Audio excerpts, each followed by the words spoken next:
الحمد لله وكفى وسلام على عباده الذين اصطفى أما بعد فقد قال الله تبارك وتعالى في القرآن المجيد والفرقان الحميد أعوذ بالله من الشيطان الرجيم بسم الله الرحمن الرحيم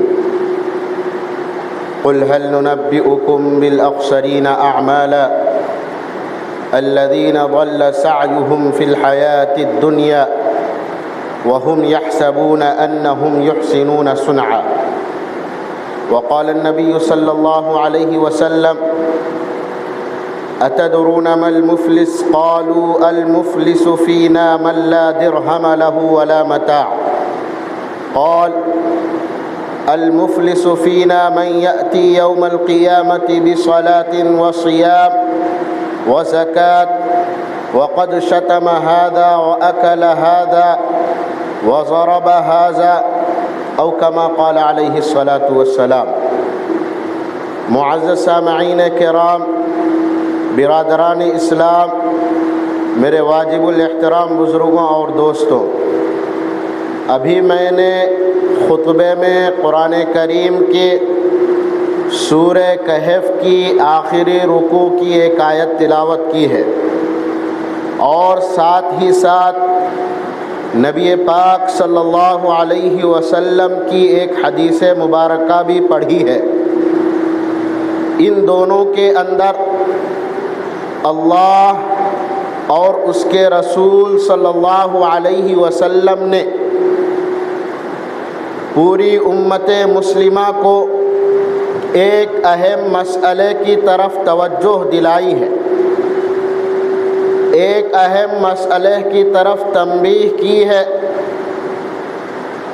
وہ اہم مسئلہ کیا ہے؟ وہ مسئلہ ہے نیکیوں کی حفاظت۔ میرے عزیز دوستوں، ہر مسلمان کی یہ خواہش ہوتی ہے کہ وہ زیادہ سے زیادہ نیک عمل کرے، وہ زیادہ سے زیادہ ثواب حاصل کرے، نیک کام کرے، تاکہ یہ نیک اعمال، یہ ثواب کل آخرت میں اس کے کام آئے۔ اور خواہش بھی ہونی چاہیے۔ قرآن کریم میں اللہ تبارک و تعالی نے نیک عمل کرنے کا حکم بھی دیا، ثواب کے کام کرنے کا حکم بھی دیا، تو وہیں دوسری طرف اللہ تبارک و تعالی نے نیک عمل کرنے کا شوق بھی دلایا ہے۔ قرآن کریم میں ارشاد فرمایا من جاء بالحسنة فله عشر امثالها، کہ جو انسان، جو شخص نیک عمل کرے گا تو اس ایک نیک عمل کے بدلے میں اللہ رب العزت 10 گنا زیادہ ثواب اسے عطا کریں گے۔ اور وہیں دوسری طرف اللہ تبارک و تعالی نے نیک کام پر شوق دلاتے ہوئے، رغبت دیتے ہوئے ارشاد فرمایا کہ ان الحسنات یذہبن السیئات، کہ انسان جب نیک عمل کرتا ہے تو اس نیک عمل کے بدلے میں اس کو نیکی بھی ملتی ہے، ایک کے بدلے میں 10 گنا زیادہ اللہ رب العزت اسے ثواب عطا کرتے ہیں، اور ساتھ ہی ساتھ وہ نیک عمل اس کے گناہوں کا کفارہ بھی بن جاتی ہے، اس کے صغیرہ گناہ معاف بھی ہو جاتے ہیں۔ یہ اللہ تبارک و تعالی نے قرآن مجید میں ارشاد فرمایا۔ تو جہاں اللہ تبارک و تعالی نے نیک عمل کرنے کا حکم دیا، نیکی کی طرف لوگوں کو شوق دلایا، رغبت دلایا، وہیں دوسری طرف اللہ اور اس کے رسول صلی اللہ علیہ وسلم نے ان نیک اعمال کی حفاظت کی ذمہ داری بھی ہم اور آپ کو عطا کی ہے۔ یعنی جو نیک عمل کر رہے ہیں ہم، اسے قیامت تک، یعنی آخرت تک، جنت اور جہنم کے فیصلے تک ہم اسے حفاظت کے ساتھ ساتھ میں لے کر جائیں۔ کہیں ایسا نہ ہو کہ وہ نیک عمل اس دنیا میں ہی خراب ہو جائے۔ اس مسئلے کی طرف اللہ رب العزت نے ہم اور آپ کو، پوری امت مسلمہ کو توجہ دلائی ہے۔ میرے عزیز دوستوں، یہ نیک کسے کہتے ہیں؟ یہ ثواب کس چیز کا نام ہے؟ پہلے یہ بات سمجھنے کی ہے۔ لوگ یہ پوچھتے ہیں کہ مولانا بچپن سے سن کے آ رہے نیک عمل نیک عمل نیک عمل، بچپن پہ یہ سنتے آ رہے ثواب کا کام ثواب کا کام، نیک عمل کرے تو ثواب ملتا، لیکن یہ ثواب کس چیز کا نام ہے؟ میرے عزیز دوستو، ثواب کہتے ہیں آخرت کی کرنسی۔ ایک مثال کے طور پر میں آپ کو سمجھا رہا ہوں۔ آپ دنیا کا حال یہ ہے کہ ایک ملک سے جب دوسرے ملک کو کوئی آدمی جاتا ہے، ایک کنٹری سے دوسرے کنٹری جب کوئی آدمی جاتا ہے تو وہاں جانے سے پہلے اسے اپنے پیسوں کو ایکسچینج کرنا پڑتا ہے، وہاں کے پیسوں کو لینا پڑتا ہے، تبادلہ کرنا پڑتا ہے، تاکہ وہاں پر جانے کے بعد خرید و فروخت میں معاملات میں کوئی مسئلہ پیش نہ آئے۔ اگر آپ یہاں سے دوسرے ملک جائیں اور وہاں پر جانے کے بعد یہاں کا پیسہ خرید و فروخت میں معاملات میں اگر آپ اس کو دیں گے تو وہ اس کو ایکسیپٹ نہیں کرے گا، اسے قبول نہیں کرے گا۔ کیوں؟ کیونکہ وہاں کی کرنسی الگ ہے، آپ کو وہاں کا پیسہ لینا پڑے گا۔ بالکل اسی طرح جب ہم دنیا سے آخرت کی طرف منتقل ہوں گے تو آخرت میں ہم جو بھی معاملات طے ہوں گے، جنت اور جہنم کے فیصلے، جو بھی حساب و کتاب ہوگا، وہاں پر لین دین پیسوں کے شکل میں نہیں ہوگا، سونے چاندی کے شکل میں نہیں ہوگا، بلکہ نیک اعمال کے بدولت وہاں پر فیصلے ہوں گے۔ جس کے پاس نیک عمل ہوں گے وہ جنت کا حقدار ہوگا، جس کے پاس نیک اعمال نہیں ہوں گے وہ جہنم کا حقدار ہوگا، جہنم میں جائے گا۔ تو یہ نیکی کہتے ہیں آخرت کی کرنسی کو۔ میرے عزیز دوستوں، اس نیکی کو دنیا سے آخرت تک جانے تک ہم اور آپ کو حفاظت کرنا اس کی ضروری اور ذمہ داری ہے۔ اب میرے عزیز دوستوں، چند وہ اعمال ہے جس کی وجہ سے انسان اپنی نیکیوں کو برباد کر لیتا ہے، ایک ایک کر کے میں آپ کے سامنے رکھتا ہوں۔ پہلا عمل ہے شرک۔ انسان کلمہ پڑھنے کے بعد، اللہ اور اس کے رسول پہ ایمان لانے کے بعد نیک عمل کر رہا ہے، زندگی بھر اس نے نیک عمل کیے، صدقہ خیرات روزے نماز سب کچھ کیا، لیکن اگر اس کے کسی معاملے میں شرک پایا گیا تو شرک کی وجہ سے زندگی بھر جو بھی نیک عمل کیا وہ پورے نیک عمل برباد ہو جائیں گے، وہ پورے کے پورے خسارے میں پڑ جائیں گے۔ اب شرک کسے کہتے ہیں؟ شرک کہتے ہیں اللہ کے ساتھ کسی کو شریک ٹھہرانا، اللہ کے ساتھ کسی کو ساجھی بنانا، اللہ کے ساتھ کسی کو پارٹنر بنانا۔ کس معاملے میں؟ اللہ کی خدائی کے معاملے میں، اس کی ذات کے معاملے میں، اس کی صفات کے معاملے میں۔ مثال کے طور پر رزق دینے والی ذات کس کی ہے؟ اللہ کی۔ مال و دولت دینے والی ذات کس کی ہے؟ اللہ کی۔ اولاد دینے والی ذات کس کی ہے؟ اللہ کی۔ کاروبار چلانے والی ذات کس کی ہے؟ اللہ کی۔ بارش برسانے والی ذات کس کی ہے؟ اللہ کی۔ نفع و نقصان دینے والی ذات کس کی ہے؟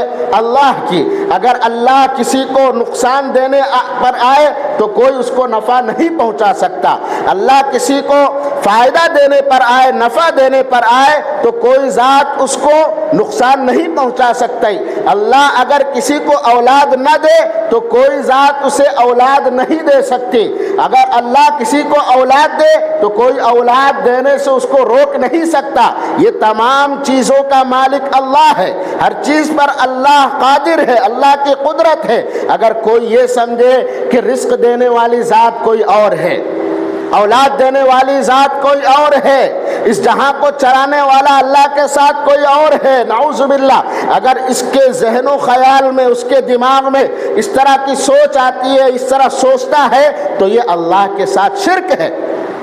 اگر کوئی یہ سوچتا ہے کہ بابا کے دربار پر جا کر میں سجدہ کر لوں گا، اولاد مانگ لوں گا، بابا اولاد دے دے گا، نعوذ باللہ، یہ شرک ہے۔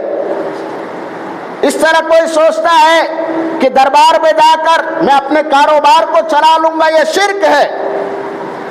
آپ درگاہ پہ جائیے، آپ اولیاء اللہ کے قبروں پر مزاروں پر جائیے، وہاں فاتحہ پڑھ کر آئیے، ان کا وسیلہ لیجئے، ان کا نام لے کر اللہ رب العزت سے مانگیے، لیکن ڈائریکٹلی آپ اگر ان سے مانگیں گے تو یہ شرک ہے، اور اس طرح کا عمل کرنے سے انسان زندگی بھر جو بھی نیک عمل کیا ہوگا وہ تمام کے تمام نیک اعمال اس کے برباد ہو جائیں گے۔ آپ یہ سمجھیے یہ اس قدر سنگین جرم ہے، اس قدر خطرناک جرم ہے کہ اللہ تبارک و تعالی نے پیارے حبیب صلی اللہ علیہ وسلم سے مخاطب ہو کر ارشاد فرمایا لئن اشرکت لیحبطن عملک، اے نبی صلی اللہ علیہ وسلم اگر تم سے بھی کوئی شرک والا عمل ہو جائے گا تو ہم تمہارے بھی نیک اعمال کو برباد کر دیں گے، خسارے میں ڈال دیں گے۔ میرے عزیز دوستو، غور کرنے کی بات ہے، انبیاء کرام معصوم ہوتے ہیں، نبیوں سے کوئی گناہ نہیں ہوتا ہے، وہ معصوم ہوتے ہیں، وہ پاک اور صاف ہوتے ہیں، لیکن خدا نہ خواستہ اگر ان سے بھی ایسا جرم ہو جاتا ہے تو تب بھی اللہ رب العزت معاف نہیں کریں گے، اس قدر سنگین جرم ہے۔ تو شرک اگر کسی انسان کے اندر آ جائے گا تو اس کی وجہ سے انسان اپنے گناہوں کو برباد کر لے گا۔ دوسرا عمل ہے رسول اللہ صلی اللہ علیہ وسلم کی ذات اقدس، یعنی اللہ کے رسول صلی اللہ علیہ وسلم آخری نبی ہے، اللہ کے رسول ہے، آپ کے بعد کوئی نبی آنے والا نہیں، آپ کے بعد کوئی رسول آنے والا نہیں۔ آپ جو تعلیمات لے کر آئے ہیں، جو پیغام لے کر آئے ہیں وہ قیامت تک کے لیے ہے، وہ ایک دم سچ ہے، برحق ہے، اس میں ایک رتی برابر بھی شک کی گنجائش نہیں ہے۔ آپ کی تعلیمات پر چلنے سے ہمیں ہدایت نصیب ہوگی، ہمیں جنت ملے گی۔ اگر اس میں بھی کوئی شک کرتا ہے کہ نبی کے بعد بھی کوئی اور نبی آنے والا ہے تو اس کے اعمال ضائع ہو جائیں گے۔ نبی کے بعد بھی کوئی اور رسول آنے والا ہے تو وہ اپنے اعمال کو برباد کر لے گا۔ اس طرح کی سوچ نہیں ہونی چاہیے۔ ما كان محمد ابا احد من رجالكم ولكن رسول الله وخاتم النبيين، اللہ رب العزت نے صاف صاف کہہ دیا اللہ کے نبی صلی اللہ علیہ وسلم آخری رسول ہے، آخری نبی ہے، آپ کے بعد کوئی نبی آنے والا نہیں۔ دوسری بات، اللہ کے رسول صلی اللہ علیہ وسلم کے شان میں اگر کوئی گستاخی کرتا ہے تو اس کی وجہ سے بھی انسان اپنے اعمال کو ضائع کر لیتا ہے۔ آج لوگ رسول اللہ صلی اللہ علیہ وسلم کے اوپر انگلیاں اچھالتے ہیں، غیر لوگ کہتے ہیں 10 شادیاں کرے، 11 شادیاں کرے، اور بہت مغلظات بکتے ہیں، بہت غلط باتیں بکتے ہیں۔ ان کے بہکاوے میں کچھ مسلمان بھی آ جاتے ہیں جن کا ایمان مضبوط نہیں ہوتا ہے، جن کا عقیدہ مضبوط نہیں ہوتا ہے۔ تو اگر اس طرح کی کوئی اللہ کے رسول صلی اللہ علیہ وسلم کی شان میں گستاخی ہوگی تو اللہ رب العزت اس کی وجہ سے بھی انسان کے نامہ اعمال کو برباد کر دیں گے۔ قرآن کریم میں ارشاد فرمایا یا ایھا الذین آمنوا لا ترفعوا اصواتکم فوق صوت النبی، اے لوگوں، اللہ رب العزت لوگوں سے ارشاد فرما رہے ہیں اے لوگوں، مجھے یہ بھی پسند نہیں ہے کہ رسول اللہ صلی اللہ علیہ وسلم کی آواز سے تم لوگوں کی آواز بلند ہو جائے۔ میرا عزیز دوستو، آج غور کرنے کی بات ہے، میلاد کے نام پر لوگ آج جلوس نکال رہے۔ نام کیا ہے؟ آپ صلی اللہ علیہ وسلم کی آمد۔ حق یہ ہے کہ اللہ کے رسول صلی اللہ علیہ وسلم اس دنیا میں آئے، ہمارے لیے رحمت بن کر آئے، ہادی بن کر آئے، تو ہم ان کی تعلیمات کو اپنائیں، ان کی تعلیمات کو اپنی زندگی میں لاگو کریں۔ وہ جو ہدایت دے کر گئے، جو میسج دے کر گئے، اس پر ہم عمل کریں۔ یہ رسول اللہ صلی اللہ علیہ وسلم کی محبت کا حق ہے، اور محبت کا تقاضا بھی یہی ہے۔ لیکن لوگ آپ کے نام پر جلوس نکال رہے ہیں۔ جلوس کس طرح نکال رہے ہیں؟ آپ حضرات دیکھے ہوں گے ویڈیو میں، ڈی جے بجا رہے اور ناچ رہے۔ ڈی جے بجا رہے کس کے نام پہ؟ رسول اللہ صلی اللہ علیہ وسلم کی میلاد کے نام پہ۔ ناچ رہے کس کے نام پہ؟ رسول اللہ صلی اللہ علیہ وسلم کی میلاد کے نام پہ۔ یہ اللہ کے رسول صلی اللہ علیہ وسلم کی شان میں گستاخی ہے۔ اس طرح کے عمل کرنے سے انسان اسلام سے خارج ہوتا ہے، مسلمان نہیں رہتا ہے۔ اس کے اعمال برباد ہو جاتے ہیں۔ یہ صاف صاف اللہ تبارک و تعالیٰ نے قرآن مجید میں ارشاد فرمایا، یا ایھا الذین آمنوا لا ترفعوا اصواتکم فوق صوت النبی ولا تجہروا له بالقول کجہر بعضکم لبعض ان تحبط اعمالکم وانتم لا تشعرون۔ میرے عزیز دوستوں، یہ دو بات ہو گئی۔ تیسری بات قرآن مجید۔ قرآن مجید اللہ رب العزت کی طرف سے اتاری ہوئی کتاب ہے، اس میں کوئی رتی برابر بھی شک کی گنجائش نہیں ہے۔ ذالک الکتاب لا ریب فیہ، ایک ایک زبر زیر پیش حرکات و سکنات، ایک ایک حرف ایک ایک لفظ پورے کے پورے جس طرح اللہ تبارک و تعالی نے محمد الرسول اللہ صلی اللہ علیہ وسلم پر اتاری تھی، بالکل اسی طرح آج بھی موجود ہے اور کل قیامت تک موجود رہے گی، کیونکہ اس کی حفاظت کرنے والی ذات اللہ کی ہے۔ انا نحن نزلنا الذکر وانا له لحافظون۔ اگر کوئی شخص اس میں شک کرتا ہے، یہ کتاب پہلی بات مسلمانوں کا قانون ہے، مسلمانوں کا دستور ہے، مسلمانوں کا منشور ہے، یہ لائحہ عمل ہے، زندگی گزارنے کے طور طریقے، اللہ کے احکامات اس میں موجود ہے۔ جس طرح حکم دیا گیا ہے اس طرح ہمیں اس پر عمل کرنا ہے۔ اگر کوئی یہ کہے نعوذ باللہ کہ یہ پرانے زمانے کی کتاب ہے، آج ماڈرن زمانہ چل رہا ہے، ٹیکنالوجی کا دور چل رہا ہے، ترقی کا دور چل رہا ہے، مولانا پرانے زمانے کی کتاب اب کیوں بول رہے ہو، اس کا ذکر یہاں کیوں کر رہے ہو، اس طرح سوچنے سے، اس طرح بولنے سے بھی اللہ رب العزت اس کے تمام نیک اعمال کو برباد کر دیتے ہیں۔ قرآن کریم میں ارشاد فرمایا، ذالک بأنہم کرہوا ما انزل اللہ فاحبط اعمالہم۔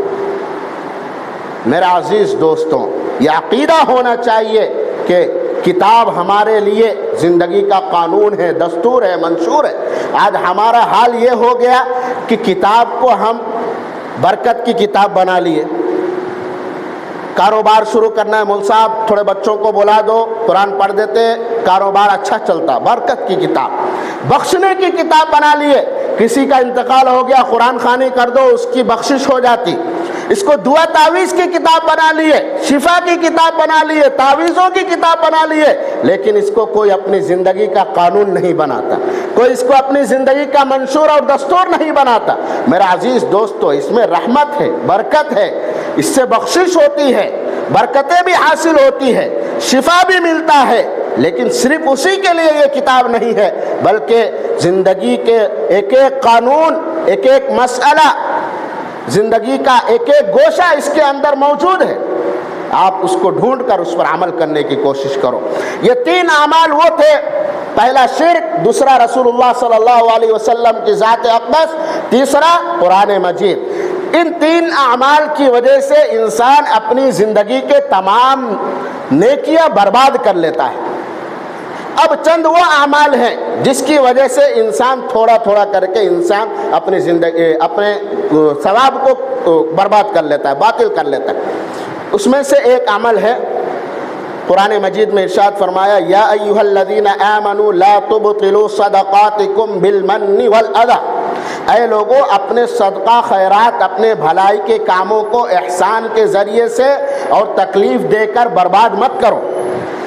اب برباد کرنے کا مطلب کیا ہے، احسان کا مطلب کیا ہے، تکلیف کا مطلب کیا ہے؟ آپ اس بات کو سمجھیے کہ آپ کسی کے ساتھ صدقہ و خیرات کر رہے ہیں، کسی کے ساتھ بھلائی کا کام کر رہے ہیں، کوئی مجبور ہے، پریشانی میں ہے، آپ اس کی مدد کر رہے ہیں، لیکن کل ہو کے آپ اس کے ساتھ احسان بتلا رہے ہیں کہ تیری کیا اوقات ہے، تیرے ساتھ میں یہ کیا، تیری کیا حیثیت ہے، تیرے ضرورت پڑنے پہ میں تیرے ساتھ ایسا کرا، یہ مدد کرا تھا، آج تو میرے سے کلام کر رہا، میرے سے زبان لڑا رہا، اس طرح کہہ کر اس کو کہتے ہیں احسان۔ یہ احسان جتلا کر آپ اپنے نیک عمل کو برباد مت کرو۔ کیوں؟ اس لیے کہ آپ بھلائی کا کام کر رہے ہیں، صدقہ خیرات کر رہے ہیں، نیکی کا کام کر رہے ہیں، اس کا اجر آپ کو اللہ سے لینا ہے، اس بندے سے نہیں لینا ہے، آپ کا اس بندے سے کوئی لینا دینا نہیں ہے، آپ اس ثواب کا اجر، اس کا بدلہ آپ اللہ سے اس کی امید رکھیے۔ دوسرا آپ اس کو تکلیف دے رہے، بات بات پر گالی دینا اور اس سے کام کرانا، اس سے بات بات پر اس کو تکلیف میں ڈالنا، اس طرح کرنے سے بھی انسان اپنے نیک عمل کو، صدقہ خیرات کو، اپنے نیک اعمال کو برباد کر لیتا ہے۔ تو قرآن کریم میں یہ ارشاد فرمایا، یا ایھا الذین آمنوا لا تبطلوا، اے لوگوں اپنے اعمال کو، نیک عمل کو برباد مت کرو، صدقاتکم، اپنے نیک اعمال کو، خیر کے کام کو، صدقہ خیرات کو، بالمن والاذی، کسی پر احسان جتلا کر یا کسی کو تکلیف دے کر، پریشان کر کر۔ اور اسی طرح حسد ہے، انسان کے دل میں جلن آ گئی، انہیں کسی سے جل رہا، انہیں اتنا نوکری کئی آ گئی اس کو، انہیں اتنا مال و دولت والا کئی کھو گیا، اس کے پاس سے اتنا عیش و عشرت کئی کھے، انہیں اتنا چین و سکون میں کئی کھے، اس کی اتنی شہرت کئی کھے، اس طرح دل میں جلن آ رہی، حسد آ رہی۔ تو اس طرح سوچنے سے بھی، دل میں حسد آنے سے بھی انسان کے گناہ برباد ہو جاتے ہیں۔ اللہ کے رسول صلی اللہ علیہ وسلم نے ارشاد فرمایا، الحسد یأکل الحسنات کما تأکل النار الحطب، اے لوگوں دل میں کسی کے تعلق سے جلن کا آنا، حسد کا آنا، یہ ایسا عمل ہے کہ یہ انسان کے گناہوں کو اس طرح جلا کر راکھ کر دیتی ہے جس طرح ایک آگ سوکھی ہوئی لکڑی کو جلا کر راکھ کر دیتی ہے۔ اسی طرح آپ کسی کا مال ہڑپ رہے، کسی کو مار رہے ہیں، کسی کو گالی دے رہے ہیں، کسی پر ظلم کر رہے ہیں، کسی کے بارے میں برائی بیان کر رہے ہیں، کسی کی غیبت کر رہے ہیں، کسی کے تعلق سے آپ کے دل میں نفرت ہے، بغض ہے، عداوت ہے، دشمنی ہے، یہ تمام وہ اعمال ہے جو دکھنے میں نہیں آتے، ظاہر میں نہیں رہتے ہیں، باطنی بیماریاں ہیں، دل کی بیماریاں ہیں۔ ان اعمال کی وجہ سے بھی انسان اپنے نیک اعمال کو ضائع کر لیتا ہے۔ میرے عزیز دوستوں، نیکی کمانا یہ کمال کی چیز نہیں ہے، ثواب کے کام کرنا یہ کمال کی چیز نہیں ہے، بلکہ ان ثواب کو، اس نیک عمل کو قیامت تک لے کر جانا، اس کی حفاظت کرتے ہوئے بچا کر اس کو قیامت تک لے کے جانا، یہ اصل کمال کی چیز ہے۔ انسان یہ مت سمجھے کہ میں نماز پڑھ رہا ہوں، صدقہ خیرات کر رہا ہوں، میں نیک عمل کر رہا ہوں، روزہ رکھ رہا ہوں، زکوٰۃ دے رہا ہوں، نہیں، بلکہ اس کو کل قیامت تک آپ بچا کر لے کے جاؤ، یہ کمال کی چیز ہے۔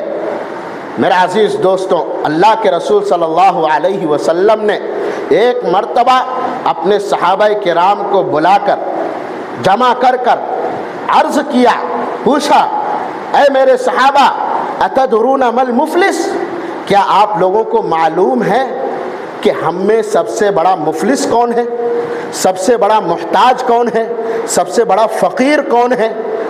صحابہ کرام نے عرض کیا، قالوا المفلس فینا من لا درہم له ولا متاع، اے اللہ کے رسول صلی اللہ علیہ وسلم، ہم میں سب سے بڑا مفلس وہ ہے جس کے پاس درہم و دنانیر نہیں ہے، جس کے پاس مال و دولت نہیں ہے، جس کے پاس عیش و عشرت کے سامان نہیں ہے، جس کے پاس زندگی گزارنے کے آسائش و آرام کے آلات نہیں ہے، وہ ہم میں سب سے بڑا مفلس ہے، سب سے بڑا فقیر ہے۔ اللہ کے رسول صلی اللہ علیہ وسلم نے ارشاد فرمایا، لا، نہیں، وہ سب سے بڑا مفلس نہیں ہے، سب سے بڑا فقیر وہ نہیں ہے، سب سے بڑا محتاج وہ نہیں ہے، بلکہ اللہ کے رسول صلی اللہ علیہ وسلم نے ارشاد فرمایا، المفلس من امتی یوم القیامت یأتی بصلاۃ وصیام وزکاۃ، کہ میری امت کا سب سے بڑا مفلس، سب سے بڑا فقیر، سب سے بڑا محتاج وہ شخص ہے جو کل قیامت کے دن اس حالت میں آئے گا کہ اس کے نامہ اعمال میں بہت ساری نمازیں ہوں گے، بصیام، بہت سارے روزے ہوں گے، وزکاۃ، بہت سارے صدقہ و خیرات ہوں گے، زکوٰۃ ہوں گے، یعنی اس کا نامہ اعمال نیکیوں سے بھرا پڑا رہے گا، اس کا نامہ اعمال میں صرف نیکیاں ہی نیکیاں ہوں گی، لیکن وہ اس حال میں آئے گا، وقد شتم ھذا، کسی کو اس نے گالی دی ہوگی، وقد ضرب ھذا، کسی کو اس نے مارا ہوگا،